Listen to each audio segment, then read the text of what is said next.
Assalamualaikum warahmatullahi wabarakatuh. Salam sejahtera untuk kita semua. Perkenalkan, saya Bayu Kurnia Aji SPD MPD dari S1 Pendidikan Geografi Fakultas Keguruan dan Ilmu Pendidikan Universitas Veteran Bangun Nusantara, yang umum biasanya disingkat dengan Univet Bantara. Saya memiliki NIDN dengan nomor 0625089301. Saya sudah mengajar di Univet Bantara sejak 1 September 2020. Pada kesempatan kali ini, saya ingin menyampaikan pernyataan dosen unjuk kerja Tridharma Pendidikan pada bidang pengajaran. Pada S1 Pendidikan Geografi Univet Bantara, saya mengajar pada mata kuliah tertentu.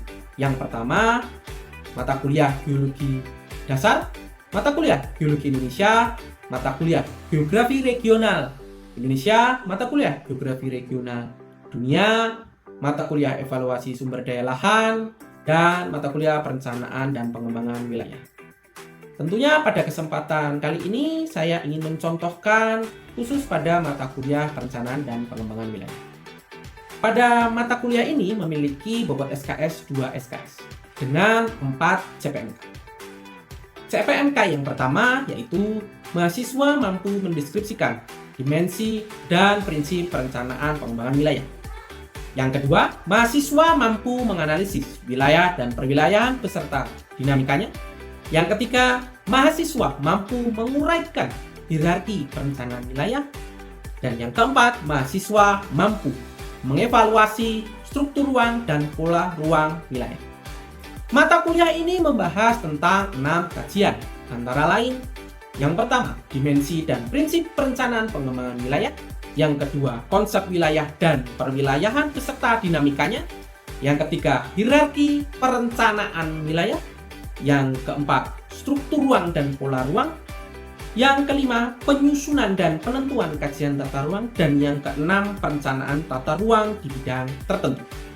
Untuk pustaka yang saya gunakan pada mata kuliah ini diantaranya yang pertama, buku dengan judul Penataan Ruang Wilayah dan Kota, Tinjauan Normatif Teknis dari Lutfi Muta'ali. Yang kedua, buku dengan judul Analisis Spasial dan Regional dari Mudrajat Kuncoro. Kemudian saya menggunakan 2 hasil penelitian yang sudah saya lakukan, yaitu penelitian yang pertama dengan judul Pemanfaatan Penginderaan Jauh untuk mendeteksi penggunaan lahan di Kecamatan Mojolaban, Sukoharjo. Penelitian ini saya lakukan dengan dosen geografi secara internal. Dan yang kedua, saya menggunakan penelitian dengan judul Analisis Most Probable Number atau MPN, Coliform dan Escherichia coli pada air sumur bor di pemukiman warga Kelurahan Pucang Sawit, Surakarta. Penelitian yang kedua ini saya lakukan kolaborasi dengan universitas lain. Kemudian untuk pendekatan dan metode perkuliahan yang saya gunakan pada kali ini yaitu pendekatan student centered learning dengan metode yang pertama direct instructional, kedua case based teaching tentunya, ketiga project based learning. Kemudian semua proses ini mulai dari pendekatan, metode hingga pustaka yang saya gunakan tentu akan saya gunakan selama 1 semester atau 16 kali pertemuan. Harapannya mahasiswa dapat lebih aktif dan mampu mewujudkan teori dalam bentuk proyek sehingga tidak hanya berhenti di kelas saja. Dalam proses perkuliahan ini saya menggunakan sistem penilaian diantaranya 20% kehadiran, 25% tugas, 25% UTS, dan 30% UAS. Maka dari itu harapannya mahasiswa tetap mengikuti peraturan penilaian yang sudah ada sehingga untuk mendapatkan nilai yang baik atau unggul. Berikut adalah contoh proses perkuliahan pada mata kuliah Perencanaan dan Pengembangan Wilayah dengan berbagai tahap. Selamat menyaksikan. Assalamualaikum warahmatullahi wabarakatuh. Waalaikumsalam warahmatullahi wabarakatuh. Selamat pagi, salam sehat. Kembali dengan Pak Baik di kelas mata kuliah Perencanaan dan Pengembangan Wilayah. Bagaimana keadaan hari ini, Mas Mbak? Alhamdulillah. Baik ya, saya juga sehat dan semoga sehat selalu. Pada hari ini kita di mata kuliah Perencanaan dan Pengembangan Wilayah tentunya sudah sudah masuk ke mata kuliah pertemuan ke-6, mau ke pertemuan ke-7. Berarti mas-mas sekalian sebentar lagi akan masuk ke dalam UTS atau pertemuan ke-8. Jadi dipersiapkan UTS-nya dengan baik sehingga nanti tidak terlalu melenceng jauh dari apa yang pernah kita bahas. Pada hari ini saya Bapak akan memberikan review kembali. Kemarin kita pada saat pertemuan yang dulu sudah membahas tentunya di perencanaan wilayah itu mengenai pola ruang dan struktur ruang. Pola ruang itu berkaitan dengan salah satunya pembagian kawasan lindung dan kawasan budidaya di suatu wilayah, dan tentunya bila struktur ruang pembahasannya mengenai bagaimana hierarki pada suatu wilayah itu ada atau berjalan, karena pada suatu wilayah itu tidak semuanya punya fungsi yang sama, pasti tidak semuanya fungsinya juga berbeda-beda, lebih cenderung ke mengelompokkan. Pernah nggak mas-mas sekalian itu di jalan itu pernah melewat daerah yang penuh dengan sawah? Pernah? Atau pernah nggak yang lewat itu kok pemukiman semua? Itu pernah ya? Nah, maka dari itu sebenarnya itu sudah wujud kecil dari yang namanya perencanaan wilayah. Kita secara tidak sadar bahwa kita pernah melewati daerah tersebut. Bahkan mungkin kalau pernah kalian itu main ke daerah wisata alam, daerah Tawangmangu atau daerah Jogja yang penuh dengan hutan raya atau hutan rakyatnya ya, pernah ke sana, kok tiba-tiba ada yang muncul pemukiman atau muncul tempat-tempat seperti daerah-daerah yang banyak vilanya atau banyak hotelnya. Pernah nggak ketemu seperti itu? Pernah kan? Sebenarnya itu semuanya sudah diatur dalam perundang-undangan namanya RT RW. Ada yang tahu tidak RT RW? RT-nya bukan rumah tangga dan RW-nya bukan rumah tangga. Tapi RT-nya itu rencana tata. RW-nya itu ruang wilayah. Jadi rencana tata ruang wilayah. Jadi bagaimana sebuah wilayah itu yang besar dibangun atau dibuat begitu sehingga bisa membagi mana yang struktur ruang, mana yang pola ruang sehingga tidak bertumbukan di dalam satu wilayah. Jadi silakan mas Pak kalau seumpamanya pernah melihat hal-hal seperti itu diamati apakah benar satu wilayah itu memiliki boleh atau baik memiliki banyak villa atau hotel. Gitu. Apa jangan-jangan sebenarnya daerah situ ya untuk kawasan lindung atau perkebunan teh contohnya sebenarnya tidak boleh. Gitu. Nah itu silakan diamati, silakan dirasakan apakah itu sudah benar ataukah belum. Gitu. Jadi silakan Mas Mbak mereview dan mengingat kembali apakah kira-kira kemarin pernah yang sudah kita pelajari, kita lewati di jalanan, kita melihat kanan kiri itu sudah berarti seperti yang pernah dibahas di mata kuliah kemarin, jangan-jangan memang ketemu yang seperti itu harusnya nggak boleh, tapi kenapa boleh? Nah itu namanya rencana tata ruang wilayah. Jadi mungkin anggapan kita itu salah, tapi bagi peraturan itu benar. Jadi memang harus diikuti dengan. Silakan melihat di bagian depan. Lihat ini ada mana? Lihat kira-kira pernah melihat daerah ini atau tahu ini daerah mana? Daerah Musulapan, ya, daerah Musulapan. Karena di sini sudah ada Musulapan, di sini ada Musulapan. Oke, jadi di sini adalah tampilan depan di daerah Musulapan. Nah, kemarin yang pernah kita bahas ya. Jadi ini adalah daerah Musulapan yang kemarin kan Pak Bay sudah membagi tugas di dua kelompok. Jadi kelompok pertama membahas apa? Jadi kelompok pertama membahas daerah Musulapan. Jadi daerah Musulapan itu Pak Bay sudah memberikan di kelompok satu artikel yang perlu dibahas, juga sudah penelitian. Kira-kira isinya apa? Sebenarnya tujuannya Pak Bay apa isinya? Dari sini kita bahas dan kita ulang, kita ulang. Sebenarnya apa yang menjadi permasalahan mungkin atau hal positif ataupun menjadi hal negatif di daerah Musulapan dalam pemilihan tersebut. Jangan-jangan yang sering kalian lewati di daerah Musulapan ini yang ada sungainya, kemudian ada jalan utama besarnya, yang warna biru, yang warna hijau itu kan sudah kelihatan kalau itu adalah sungai. Nah dari sini kelihatan saja ada pertaniannya, kemudian di situ ada pemukiman yang padat. Ya dia mungkin bisa saja, ternyata pemukiman yang terlalu dekat bisa saja itu menghasilkan drainase atau membentuk drainase yang ternyata merupakan daerah tersebut sering banjir, itu bisa saja. Tetapi yang kita fokuskan dalam penelitian ini adalah bagaimana nanti kalian melihat dari sisi lain ternyata percepatan atau pertumbuhan penduduk yang sebanding dengan pembangunan perumahan itu belum tentu menghasilkan hal bisa saja negatif ternyata yang muncul lewat. Ini salah satu pasar yang terkenal di daerah Sulawesi, pasar apa itu? Bekonan, Pak. Jadi pasar Bekonan itu menjadi salah satu titik jantungnya wilayah Mojokerto. Makanya saya menampilkan di depan ini.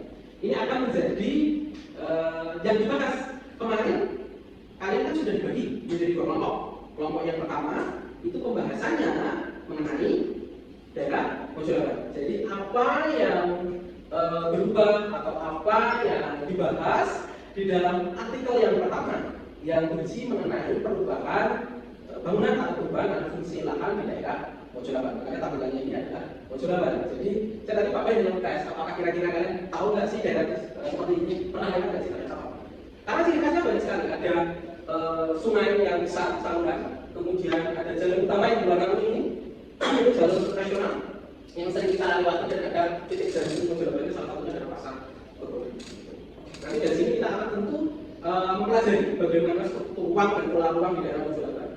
Untuk kelompok kedua itu membahas daerah Pucang Sawit. Jangan bisa dilihat, kita bergeser. Nah, di daerah sini. Tahu perbedaannya? Yang daerah pertama Mojokerto, yang kedua daerah Pucang Sawit. Pada pemukiman yang gedung-gedung besar itu industri, sangat berbeda.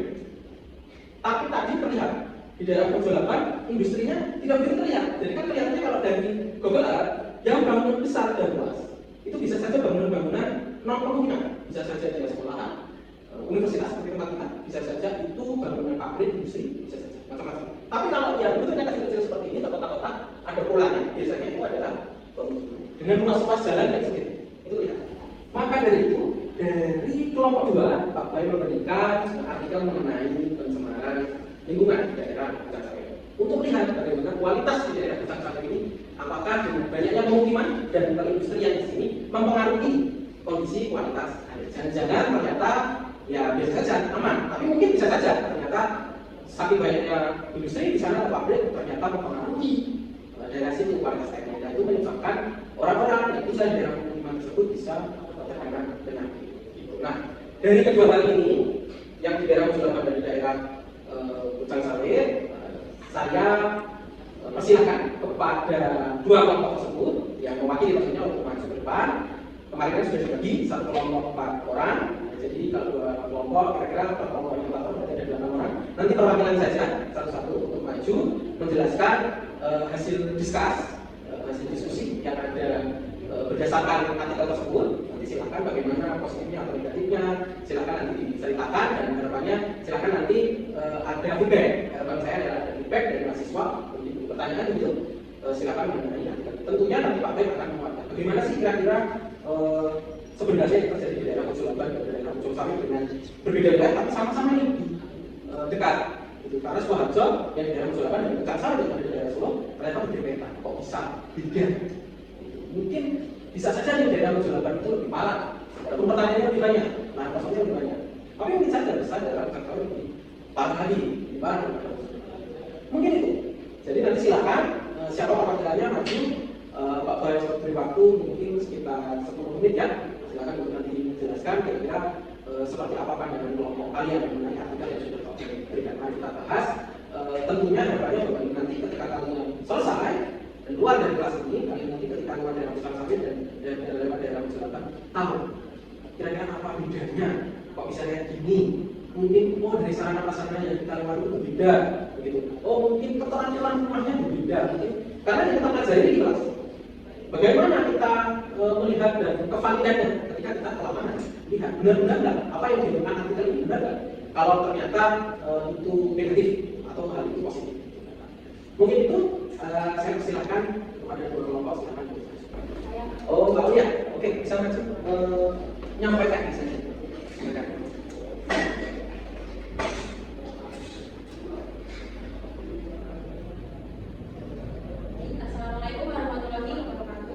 Waalaikumsalam warahmatullahi wabarakatuh. Hasil analisis dan identifikasi kelompok kami dari artikel berjudul Pemanfaatan Penginderaan Jauh untuk Mendeteksi Penggunaan Lahan di Kecamatan Mojokerto, Kabupaten Sukoharjo ditemukan hasil perubahan maupun penambahan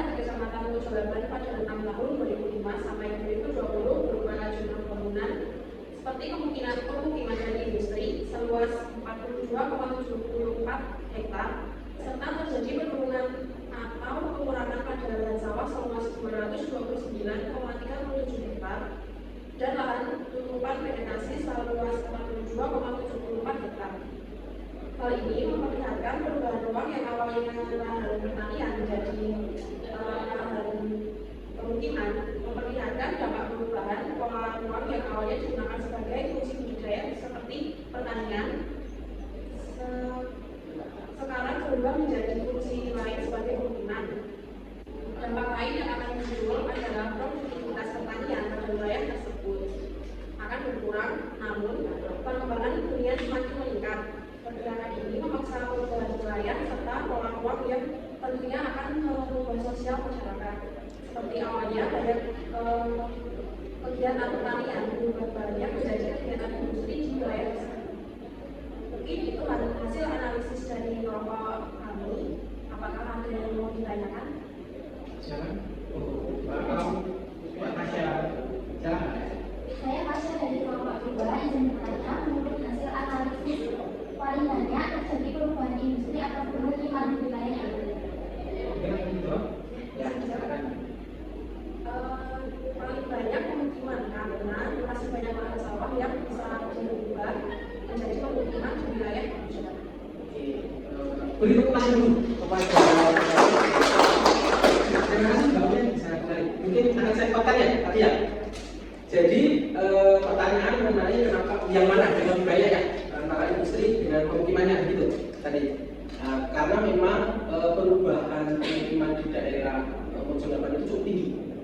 Karena ternyata lahan pertanian di sana itu mungkin peraturannya masih bagus, dalam artian bagus, mendukung pertumbuhan pemukiman dengan kemudahan untuk pengurusan izin kalau mau bangun perumahan. Kedua adalah tersedianya sarana prasarana jalan. Kalau kalian melewati daerah Mojokerto kan sekarang pembangunannya sudah pesat. Banyak jalan yang awalnya berlubang menjadi jalan yang sudah dicor halus gitu. Jadi untuk menuju ke sana daerah di situ itu tidak kesulitan dan tidak menemukan jalan rusak. Jadi mempermudah transportasinya. Kemudian juga di sana sudah ada jalur BST. Ada yang pernah naik BST nggak? Ada jalur Trans Jawa Merah itu kan? Nah itu di sana jalurnya juga sampai sana. Dari Solo ke Sukarjo juga sampai sana.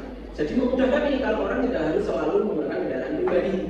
Makanya perkembangan pemukiman tentunya ke sana menjadi lebih tinggi. Walaupun sebenarnya orang-orang yang tinggal di daerah Mojokerto itu juga orang-orang dari Solo, yang dia kerja di Solo, mungkin mencari rumah tidak begitu jauh dari Solo. Jadi daerah pinggirannya Solo, tapi perbatasan mau masuk ke dalam Sukarjo. Nah, itu yang dimaksud perubahan pola dan struktur itu seperti itu. Jadi karena kebutuhan merubah bagaimana pola ruang itu secara perlahan dan didukung oleh peraturan kebijakan dari pemerintah sehingga itu membentuk seperti pola pemukiman. Untuk industri pun sebenarnya sama, hanya industri itu memang tergantung dari yang namanya ada 3, ada yang disebut kebutuhan. Jadi dia berdasarkan kebutuhan, berdasarkan transportasi, dan berdasarkan dari intervensi. Jadi dari 3 hal itu kira-kira sebuah industri itu bisa terwujud ya 3 hal itu. Kalau 3 hal itu ada, kebutuhannya ada, kemudian transportasinya mendukung, lalu kemudian yang satu lagi intervensinya ada, biasanya muncul secara tidak langsung secara langsung industrinya.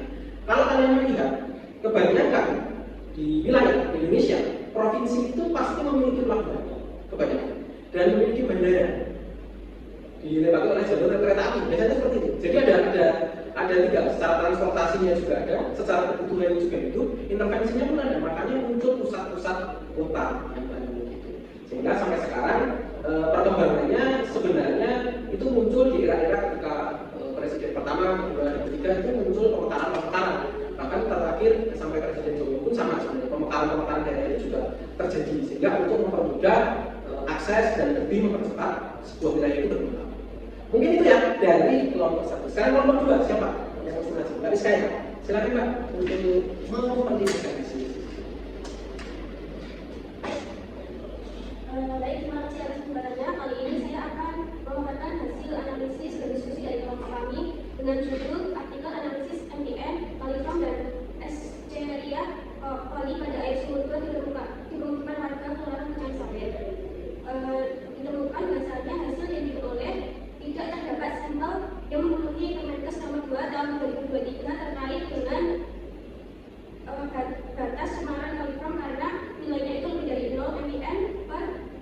100 ml.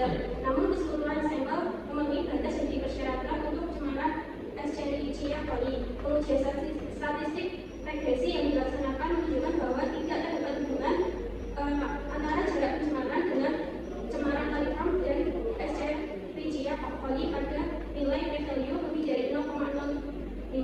Berdasarkan hasil penelitian diketahui bahwa tidak terdapat hubungan antara jarak pencemaran dengan nilai PDN dan Escherichia coli pada sampel di kelurahan Pucang Sawit.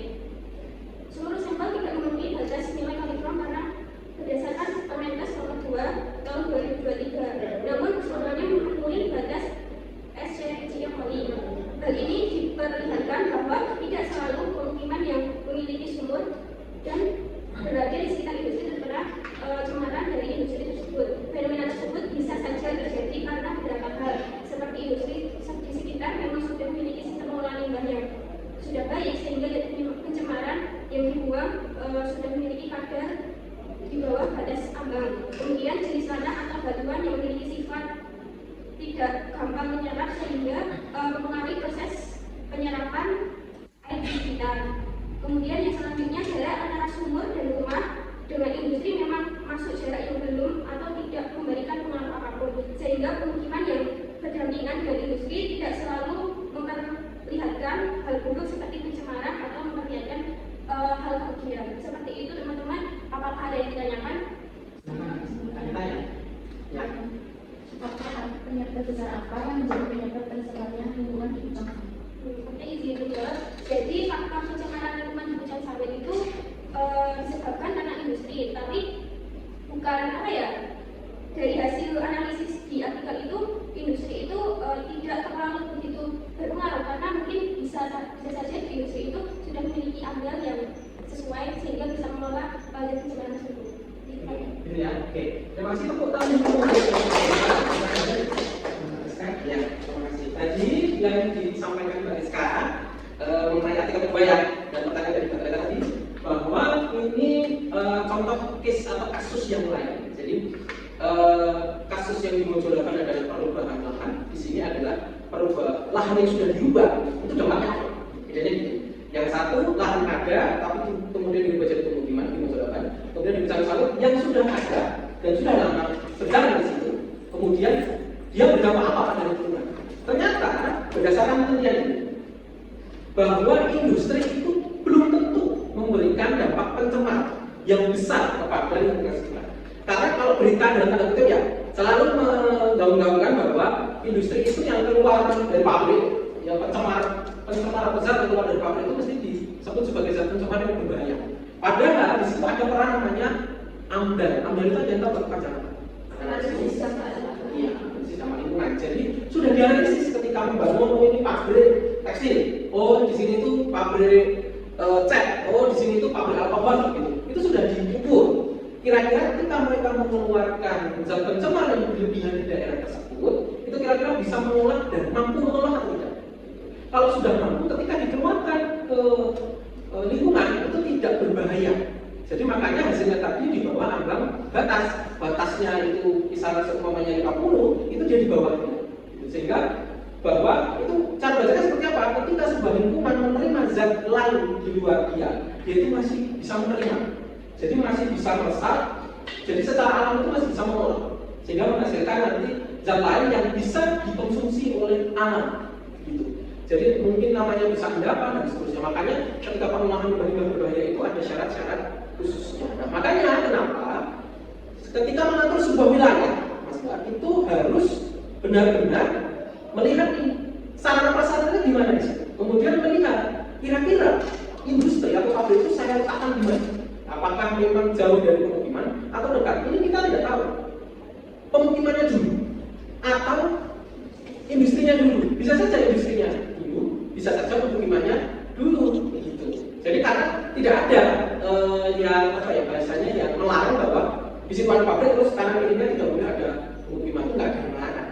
Jadi tetap kalau selama itu lahan pribadi ya tetap bisa diolah atau digunakan jadi lahan. Mungkin itu ya Mas Bang pertemuan kita pada hari ini. Jadi mungkin akan Pak Bayi kuatkan kenapa hal-hal itu bisa terjadi dan bagaimana sih sebenarnya cara membacanya ketika itu dikorelasikan dengan pola dan struktur. Oke, setelah tadi sudah ada perwakilan yang mempresentasikan hasil diskusi ya dari kelompok 1 dan kelompok 2 dari dua hasil penelitian. Nah, kebetulan ini sudah hasil penelitian dari yang teliti. Yang satu mengenai hasil penelitian yang dari daerah Pucang Sawit ya, terus yang kedua adalah hasil penelitian yang daerah Musulaman. Jadi dari dua daerah tersebut dan berdasarkan hasil presentasi yang sudah disampaikan tadi, kita mendapatkan perbedaan wilayah dengan perbedaan ciri khas. Ternyata dengan dua wilayah yang berbeda, walaupun itu sama-sama kabupaten yang berdekatan. Pucang Sawit ada di Solo, sedangkan Musulaman itu ada di Sukoharjo, berdekatan itu otomatis ternyata memiliki ciri khas yang berbeda. Di daerah Musulaman lebih banyak pemukiman dan usaha pertaniannya, usahanya ada, pertaniannya ada. Sedangkan di daerah Pucang Sawit banyak pemukiman, tapi plus di tengah-tengah atau di sekitaran industri pabrik, sehingga menimbulkan dampak sosial yang juga berbeda. Jadi yang di daerah Pucang Sawit ternyata dampak yang bersifat pencemaran lingkungan juga muncul, tapi dia rendah, belum lebih ambang batas. Tetapi ketika membahas di daerah Musulaman itu berbeda. Dia lebih banyak fenomena atau penangkapan perubahan lahan pertanian menjadi lahan pemukiman atau pabrik atau industri. Itu berbeda. Sedangkan di daerah Pucang Sawit juga sudah sangat sedikit perubahannya karena sudah tidak ada atau sangat minim lahan kosong. Jadi dampak sosialnya yang muncul ya di Musulaman banyak yang pendatang baru, ya, pendatang baru yang beli rumah di situ, bermukim di situ karena banyak pilihan perumahan. Tetapi kalau di daerah Pucang Sawit itu sudah orang-orang lama yang berada di situ. Dampak sosial lainnya adalah mungkin di daerah Pucang Sawit kalau ingin mencari beras di daerah lain harus ke tidak di Solo, tetapi harus keluar Solo mencari atau setidaknya pasar yang lebih jauh daripada Pucang Sawit. Tapi kalau di Musulaman karena produktivitas pertanian yang masih ada, hasil panennya juga masih ada, otomatis daerah tersebut juga bisa memenuhi kebutuhan berasnya untuk sendiri. Jadi mereka tidak jauh-jauh mencari beras atau mencari apa ya, setidaknya bahan makanan itu tidak perlu jauh-jauh karena mesti di daerah situ sudah terpenuhi sendiri. Nah, dari dua hal tersebut, dari dua bagian tersebut, dari dua penelitian tersebut, itu harapannya dari mas-mas kalian ini bisa mengetahui bahwa ternyata perencanaan wilayah itu tidak dibuat sembarangan. Ada aturannya sendiri, ada penjaganya sendiri, ada pengawasnya sendiri, dan perizinannya cukup banyak. Karena untuk membuat industri, untuk merubah yang lahan produktivitas pertanian menjadi lahan pemukiman, itu perlu yang namanya izin. Mulai dari rencana tata ruang provinsi, mulai dari nasional, mulai dari kabupaten sampai kecamatan. Jadi sangat amat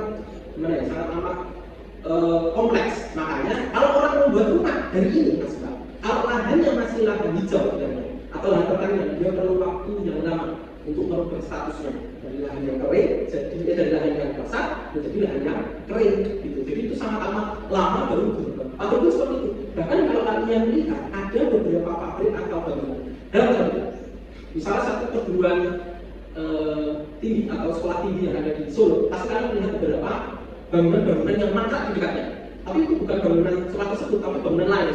Nah itu bisa diindikasikan bahwa tidak boleh dibangun di daerah. Tapi terlanjur sudah dibangun, izinnya tidak boleh keluar. Mungkin pernah ketemu pom bensin, stasiun pengisian bahan bakar, tapi kok belum difungsikan. Itu bisa saja izinnya juga belum keluar karena awalnya memang tidak boleh digunakan. Itu memang izinnya sama. Jadi seperti itu ya, paham ya? Untuk pertemuan kali ini mungkin bisa kita akhiri pada hari ini. Harapannya bahwa ini bisa menambah ilmu kalian, bisa menambah kepekaan kalian mengenai perubahan lingkungan, terutama fenomena yang muncul entah itu sosial atau fisik di sekitar. Terima kasih kehadirannya dan semoga sehat selalu. Wassalamualaikum warahmatullahi wabarakatuh. Waalaikumsalam warahmatullahi wabarakatuh.